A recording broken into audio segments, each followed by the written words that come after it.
আসসালামু আলাইকুম। আশা করি প্রত্যেক অবশ্যই ভালো আছেন। আমাদের আজকের আলোচনা হলো নবম এবং দশমের পদার্থবিজ্ঞানের চতুর্থ অধ্যায় থেকে কাজ ক্ষমতা শক্তি এর আলোকে কর্মদক্ষতা বিষয়ক গাণিতিক সমস্যাগুলি।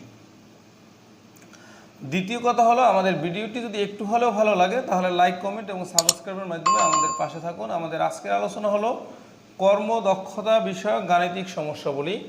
আমরা শুধুমাত্র গাণিতিক সমস্যাগুলি নিয়ে আলোচনা করব। তো আমাদের আলোচনায় আজকে যে বিষয়গুলো আসবে সেগুলো হলো কার্যকর ক্ষমতা, কর্মদক্ষতা এবং মোট ক্ষমতা। তো আমরা এই যে কর্মদক্ষতা অথবা কার্যকর ক্ষমতা বা মোট ক্ষমতা সম্পর্কে অল্প একটু ধারণা নেই। মনে করি কোনো এক ব্যক্তির একটি বাইক আছে, তিনি তার ওই বাইকটি ঘন্টায় 80 কিলোমিটার বেগে যেতে পারে, আর ওই ব্যক্তি ঘন্টায় 50 কিলোমিটার বেগে যাতায়াত করে। তাহলে এই যে তার ক্ষমতা ছিল 80, কিন্তু সে ব্যবহার করতেছে 50, তাহলে এই যে 50 হচ্ছে তার কার্যকর ক্ষমতা আর এই 80 হচ্ছে তার মোট ক্ষমতা। এইটা আমরা ঘরোয়াভাবে একটি উদাহরণ দিলাম। এরপরে আমরা যদি এই যে কার্যকর ক্ষমতাকে যদি আমরা এই মোট ক্ষমতার অনুপাত বের করি, কার্যকর ক্ষমতাকে যদি আমরা এই মোট ক্ষমতা দিয়ে ভাগ দেই, কার্যকর ক্ষমতাকে যদি আমরা মোট ক্ষমতা দিয়ে ভাগ দেই তাহলে আমরা কর্মদক্ষতা পেতে পারি, আর সেটাকে যদি আমরা পার্সেন্টেজ করি তাহলে কর্মদক্ষতার পার্সেন্টটা আমরা পেয়ে যাব। যাই হোক, এটা আমাদের থিওরিক্যাল বিষয় নয়, আমরা গাণিতিক বিষয় নিয়ে আলোচনা করব। তাহলে আমরা যে কার্যকর ক্ষমতাটা আসলে আমরা কিভাবে বের করব সেইটি একটু আমরা বুঝি। আমরা যদি কার্যকর ক্ষমতাকে পি দিয়ে প্রকাশ করি তাহলে কার্যকর ক্ষমতা সমান আমরা লিখতে পারবো mgh/t। আবার আমরা যদি কর্মদক্ষতাকে ইটা দ্বারা প্রকাশ করি তাহলে আমরা লিখতে পারবো, কর্মদক্ষতা বের করতে হলে আমাদের কী লেখা লাগবে, কার্যকর ক্ষমতাকে আমাদের 100% দিয়ে গুণ দিতে হবে, ভাগ দিতে হইবে মোট ক্ষমতা।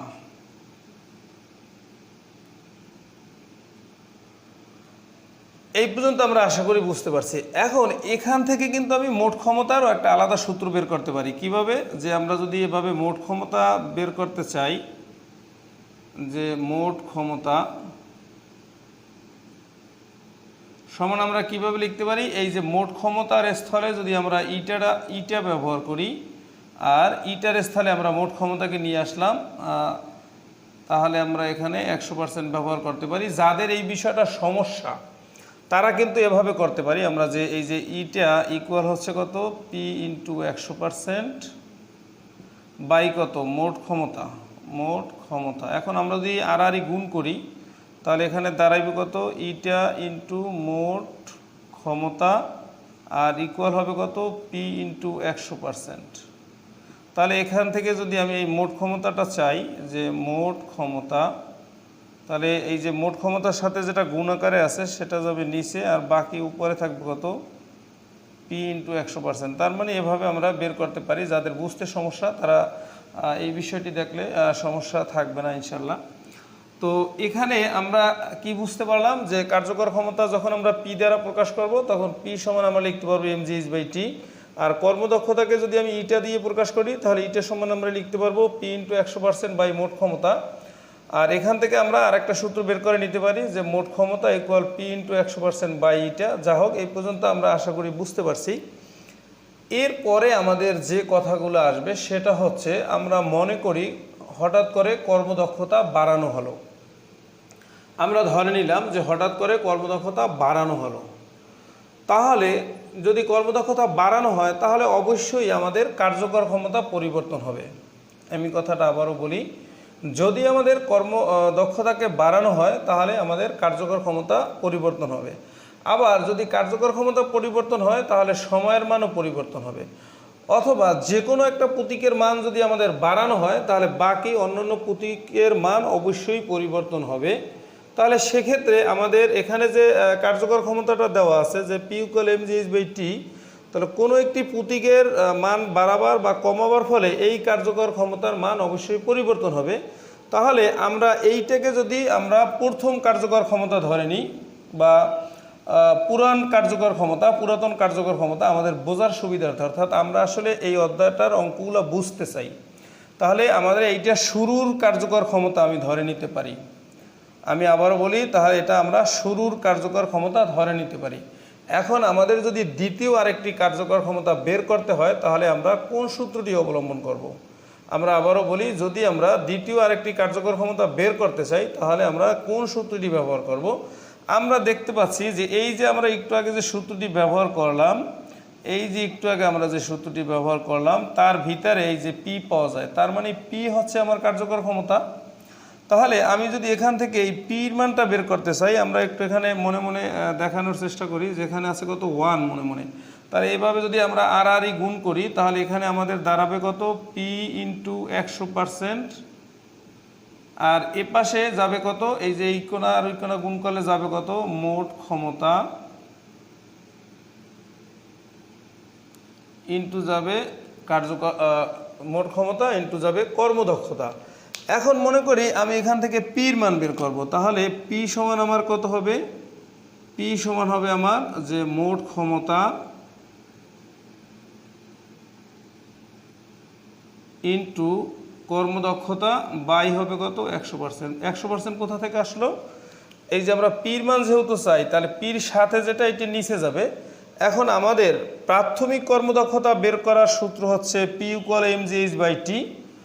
দ্বিতীয় যে আমরা আরেকটি আমাদের প্রাথমিক কার্যকর ক্ষমতা, আমি আবারও বলি, আমাদের প্রাথমিক কার্যকর ক্ষমতা বের করার যে রুলস সেটি হলো mgh/t। আর দ্বিতীয় অর্থাৎ দ্বিতীয় অপশনে যদি আমরা আরেকটি কার্যকর ক্ষমতা বের করতে চাই তাহলে আমরা এই রুলসটি ব্যবহার করব। আমরা কথাটি বোঝার চেষ্টা করি, আমাদের প্রাথমিক যে কার্যকর ক্ষমতা সেটা আমরা এই রুলসের সাহায্যে বের করব, আর দ্বিতীয় যদি আমরা আরেকটি কার্যকর ক্ষমতা বের করতে চাই তাহলে আমরা এই রুলসে আমরা ব্যবহার করব। তাহলে এটাকে আমরা এভাবে পি ড্যাশ দিতে পারি। আমরা আশা করি এ পর্যন্ত আমরা বুঝতে পারছি আমাদের প্রাথমিক কার্যকর ক্ষমতা এইভাবে বের করব, আর দ্বিতীয় কার্যকর ক্ষমতা আমরা এইভাবে বের করব। এই পর্যন্ত আশা করি ক্লিয়ার। এরপরে যদি আমাদের দ্বিতীয় আরেকটি সময় আমাদের বের করতে হয়, প্রাথমিক সময় কিন্তু আমাদের এই দেওয়া আছে 1 মিনিট, কিন্তু দ্বিতীয় সময়টি যদি আমরা বের করতে চাই তাহলে আমাদের কোন সূত্রটি ব্যবহার করা লাগবে, অবশ্যই এইটা ব্যবহার করা লাগবে। কিভাবে, এইটার ভিতরে আমাদের আছে কত পি ইন্টু mgh বাই হচ্ছে টি। তাহলে এখান থেকে আমরা টি সমান আমরা কি লিখতে পারি, আমরা যদি এই আগের মতো আমরা যদি এই পি এর স্থলে টি লিখি আর টি এর স্থলে পি লিখি তাহলেই আমাদের কাজ শেষ। এখন আমরা একটু বোঝার চেষ্টা করি, আমাদের প্রাথমিক যে টি সেটা কিন্তু 1 মিনিট, সেটাকে শুধু টি দিয়েই প্রকাশ করব, কিন্তু দ্বিতীয় যে আরেকটি সময় আমরা বের করতে চাবো সেটা এই সূত্রটি ব্যবহার করব। তাহলে এটাকে আমরা টি ড্যাশ হিসাবে দিতে পারি। তাহলে টি ড্যাশ ইকুয়াল mgh/p ড্যাশ, কারণ এখানে এই যে দ্বিতীয় টি এর মান বের করতে অবশ্যই আমাদের দ্বিতীয় কার্যকর ক্ষমতা লাগবে। যে কোনো একটা মান পরিবর্তন হলে সবগুলোই দ্বিতীয় অবস্থানে চলে যাবে, অর্থাৎ কর্মদক্ষতা যদি দ্বিতীয় অবস্থানে আমরা চাই তাহলে কার্যকর ক্ষমতাও আমাদের দ্বিতীয় অবস্থানে বের করা লাগবে, তাহলে সময়ের মানও আমাদের দ্বিতীয় অবস্থানে বের করা লাগবে। এই তিনটে অপশন আমরা একটু ভালোভাবে বোঝার চেষ্টা করি। তাহলে কর্মদক্ষতা আমরা দ্বিতীয় অপশনে কিভাবে বের করব সেটা তো আমাদের প্রশ্নেই বলা থাকবে যে কর্মদক্ষতা 5% বাড়ানো হলে তাহলে বর্তমান কর্মদক্ষতা কত হবে সেটা এই বিষয়ে আমরা আগে প্রশ্নে আসি, তাহলেই আমরা বুঝতে পারবো। এখন আমরা এক এক করে প্রশ্ন নিয়ে আসি এবং তার সমাধান দেওয়ার চেষ্টা করি।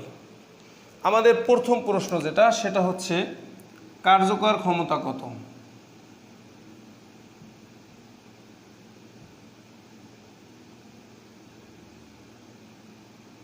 কার কার্যকর ক্ষমতা, এখানে যে আমাদের যে একটা উদ্দীপক দেওয়া আছে যে 15 কিলোওয়াটের একটি মোটর 2 কুইন্টাল পানি 1 মিনিটে 300 মিটার উঁচুতে তুলতে পারে, তাহলে তার এই কার্যকর ক্ষমতাটা কত।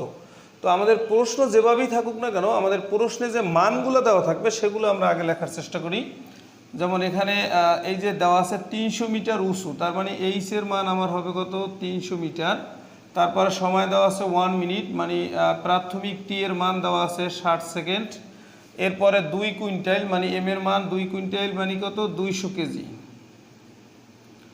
এরপরে আমাদের মোট ক্ষমতা দেওয়া আছে কত, মোট ক্ষমতা, তার আগে আমরা এই যে অঙ্ক করতে আমাদের একটা জি এর মান লাগবে, সেই জিটা আমরা লিখিনি 9.8। আর মোট ক্ষমতা দেওয়া আছে এখানে আমরা লিখতে পারি ছোট করে মোট ক্ষমতা 15,000 ওয়াট। 15,000 ওয়াট আমরা কিভাবে পেলাম?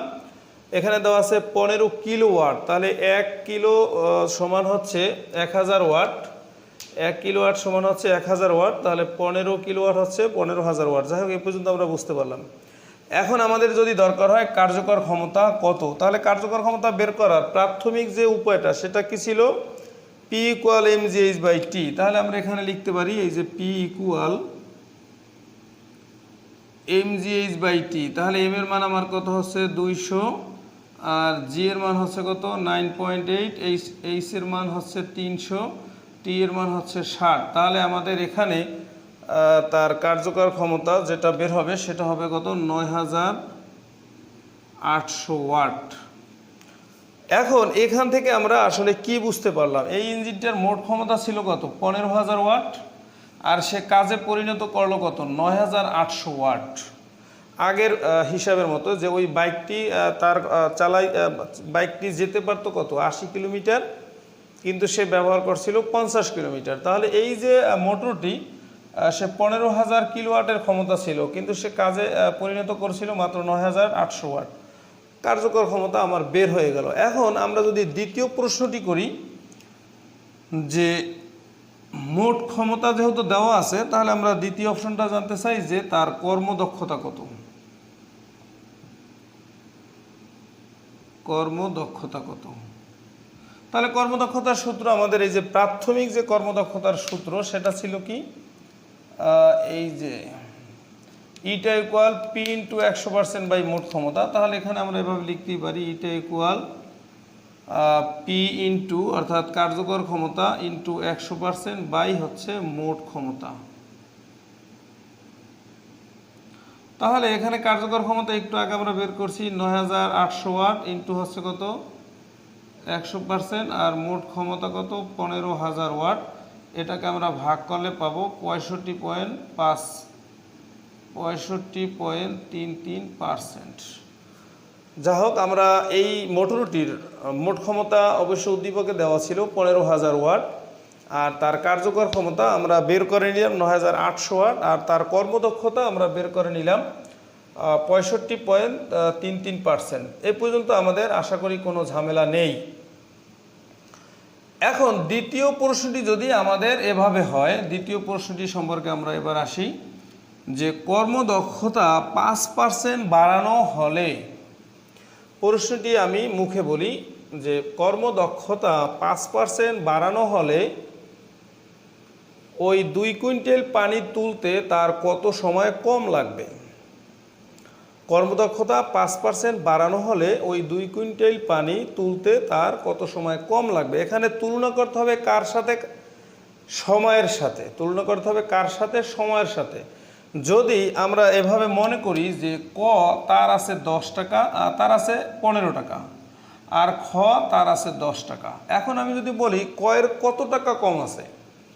5 টাকা কম আছে। এই 5 টাকা কিভাবে পাওয়া যায়? এই 15 থেকে যদি আমি 10 বাদ দিই তাহলে 5 পাই। এখন এই 5 পেতে হলে আমার অ্যাট ফার্স্টে ক এর টাকাটা জানতে হবে, খ এর টাকাটা জানতে হবে, তারপর না হয় আমরা বিয়োগ করব, তারপরে বিয়োগফল পাবো। তাহলে এই ক্ষেত্রে আমাদের কত সময় কম লাগবে সেইটা আমাদের বের করতে হলে আমাদের প্রথম সময়টা জানতে হবে, দ্বিতীয় সময়টা জানতে হবে। তো উদ্দীপকে তো আমাদের প্রথম সময় দেওয়াই আছে কত 60 সেকেন্ড। এখন আমাদের লাগবে দ্বিতীয় সময়টা বের করা। এখন আমাদের লাগবে কি? দ্বিতীয় সময়টা বের করা। তাহলে আমাদের দ্বিতীয় সময় বের করতে হলে এই সূত্রটি ব্যবহার করা লাগবে। আবার দ্বিতীয় সময় পেতে হলে আমাদের দ্বিতীয় কার্যকর ক্ষমতা লাগবে। তাহলে দ্বিতীয় কার্যকর ক্ষমতা সমান এই সূত্র লাগবে। তো আমরা ধারাবাহিকভাবে নিয়ে আসি। আমাদের দ্বিতীয় সময়টা বের করতে হলে আমাদের কি লাগবে? যে mgh বাই হচ্ছে দ্বিতীয় কার্যকর ক্ষমতা। তাহলে এই যে দ্বিতীয় কার্যকর ক্ষমতা আমরা অলরেডি ইতিপূর্বে বের করেছিলাম, তো সেখানে আমরা একটু মানটা বসাই দিই, দেখি আমরা কত সহজভাবে বিষয়টা বের করতে পারি। তাহলে এই যে দ্বিতীয় কার্যকর ক্ষমতা বের করতে হলে আমাদের লাগবে কত? মোট ক্ষমতা। তাহলে মোট ক্ষমতা কত? 15,000। আর এই যে দ্বিতীয় কর্মদক্ষতা, যেহেতু আমরা দ্বিতীয় কার্যকর ক্ষমতা বের করব, তাহলে দ্বিতীয় কর্মদক্ষতা লাগবে। এখন দ্বিতীয় কর্মদক্ষতা আমার কত হবে সেটা তো আমরা অবশ্যই বের করতে পারবো। কিভাবে? আমাদের দ্বিতীয় কর্মদক্ষতা হবে, আগে ছিল কত 65.33% প্লাস এখন বাড়বে কত পার্সেন্ট 5%, তাহলে আমাদের এখানে কত হবে 70.33%। তাহলে এক্ষেত্রে আমি বলেছিলাম যে যে কোনো একটি প্রতীকের মান পরিবর্তন হলে সবগুলো পরিবর্তন হবে। তাহলে যেহেতু আমাদের কর্মদক্ষতাটা পরিবর্তন হয়ে গেল, কারণ আগে ছিল কত 65 আর এখন 5% বাড়াইয়া হলো কত 70, তার মানে এটা হচ্ছে আমার দ্বিতীয় কর্মদক্ষতা। তা যখনই দ্বিতীয় কর্মদক্ষতা বের করব তখনই আমার দ্বিতীয় কার্যকর ক্ষমতা বের করা লাগবে।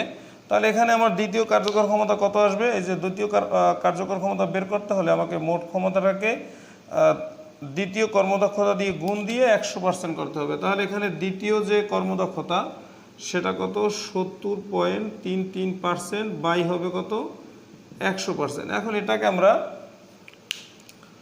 কাটাকাটি করি, তাহলে দেখি কি অবস্থা আসে। 15,000 ইন্টু হবে কত 70.33 ভাগ হবে 100। তাহলে এখানে আমার আসতেছে কত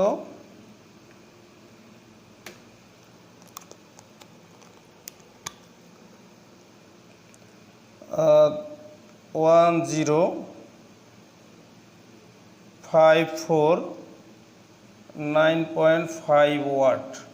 তাহলে এই ক্ষেত্রে আমরা কি দেখতে পেলাম, আমাদের যে প্রাথমিক যে কার্যকর ক্ষমতা সেটা ছিল কত 9,800 ওয়াট, আর এই ক্ষেত্রে আমাদের দ্বিতীয় যে কার্যকর ক্ষমতা সেটা বের হলো কত 10,549.5 ওয়াট। যাই হোক, তাহলে আমাদের আমরা দ্বিতীয় কর্মদক্ষতা পেলাম, দ্বিতীয় কার্যকর ক্ষমতা পেলাম। এখন এখানে আমরা মানটা বসাই যাই। তাহলে এখানে উপরে আছে কত, এম এর মান কত হচ্ছে 200, আর জি এর মান হচ্ছে 9.8, আর এইচ এর মান 300। আর এখানে এই যে দ্বিতীয় কার্যকর ক্ষমতা কত বের হইল আমাদের 10,549.5। এখন আমরা এই টোটালটাকে হিসাব করে দেখি কত সময় লাগলো। তার উপরে আছে কত 200 ইন্টু 9.8 ইন্টু হচ্ছে 300 ভাগ হচ্ছে 10,549.5। তাহলে আমাদের এখানে আসতেছে 55.73 সেকেন্ড। এখন কিন্তু আমরা ওই যে আগের মতো বলেছিলাম যে ক এর 15 টাকা আর খ এর 10 টাকা কম কত টাকা, সেটা আমরা যেভাবে বের করছিলাম। তাহলে এখানে প্রাথমিক যে টি সেটা ছিল কত, প্রাথমিক টি ছিল 60 সেকেন্ড, আর এই যে দ্বিতীয় টি এখন বের হলো কত 55.73 সেকেন্ড। তাহলে কত সময় কম লাগলো সেটা আমরা কিভাবে বের করব, এই যে আমরা যদি এভাবে লিখি, সুতরাং সময় কম লাগলো, সময় কম লাগলো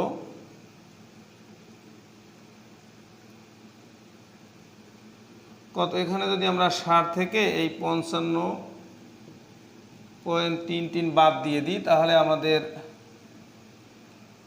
যে সময়টা আসবে সেটা আমরা অবশ্যই বের করতে পারি। তাহলে বাদ হবে কত 60,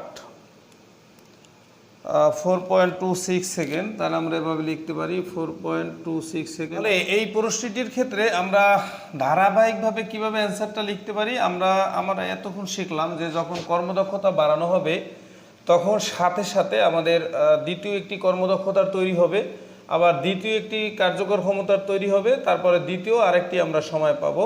তো আমরা এভাবে ধারাবাহিক কাজগুলো লিখতে পারি যে আমাদের 5% বৃদ্ধির পরে আমরা এভাবে লিখতে পারি পরীক্ষার খাতায় যে 5% বাড়ার পর কর্মদক্ষতা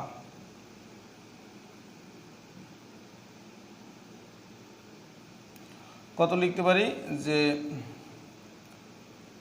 65.33% প্লাস 5%, তাহলে এটাকে আমরা লিখতে পারি কত 70.33%।